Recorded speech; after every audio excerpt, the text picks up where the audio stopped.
Hello, everyone, and thank you for tuning in. Today, we're going to be looking at Ethereum and its valuations against Bitcoin, um, looking to make another peak. Remember, if you do like this video and the other videos that I make on this channel, be sure to hit the like button down below and also consider subscribing. Well, last week, Ethereum dropped 21.5% against Bitcoin. This week, we are going up 15.8% against Bitcoin. We didn't necessarily get back to, the zero point zero 0.08, but we're holding steady at 0.07. Ethereum is down, 1.5% against Bitcoin, 5% against the US dollar. And this is where we are. I'm not necessarily going to talk about where we're going to drop off, where the bottom might be. Obviously, in my last video, I think I talked about this, is that the first kind of line I would expect is maybe the 5.05 level. We see support and resistance at these levels. And again, we haven't been at these levels for quite some time, and there's not much data at these levels to kind of use to support this claim of of some kind of support level. But this would be the first target that comes to mind for me, at least. Um, Moving forward is, if we're looking at the RSI,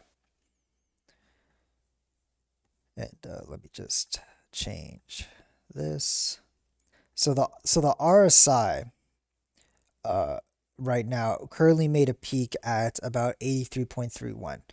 Let's reference the last two peaks, or four peaks, I would say, and they were in the ranges of 83.86 to as high as 89.71 on the weekly, 87.29 and 86.76. So you could say that this peak kind of entered the realm of of a peak, right? It kind of just poked its head out to some degree. Um, with that said, as we look, I mean, it's more apparent in the 2017 move, but you could also kind of see it in February 6th, 2016, is that we get two peaks, right? We get two peaks on the RSI and the second peak usually indicates a macro top. So, let's look at this. We've already made one peak. So now the second idea is for it to make a second peak at some point, right? Where can we kind of expect this to happen? Well, if we look at the last two times, we kind of went up as it kind of bounced as high as maybe just under 70 on the RSI to as low as like 63.84 or so. And so currently, right now, we're sitting at that bottom of the region. But I don't think necessarily it's going to be as quick and easy as it was 2017 and the cycle before that. If we assume that this cycle is going to take longer, we can then assume that this move for a second peak is going to take longer as well.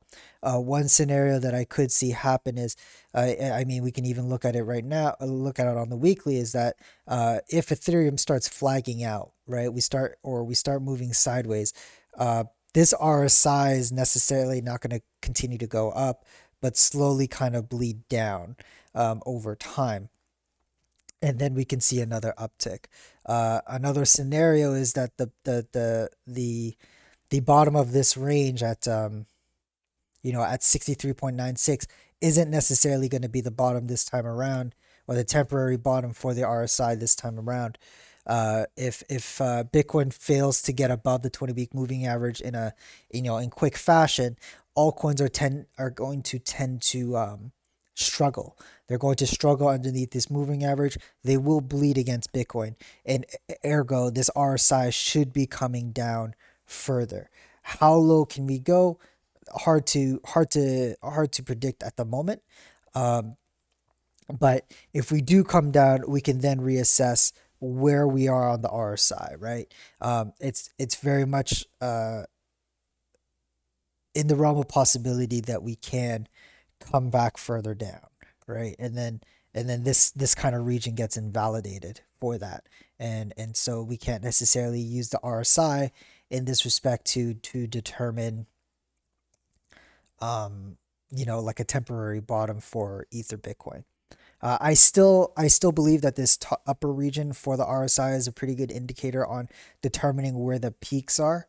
to some degree. Now, not necessarily the nominal peak. We know that March 2017, Ether Bitcoin was at 0.05, and then the second peak, if Ether Bitcoin was at like 0.15, right? So that's a pretty big difference.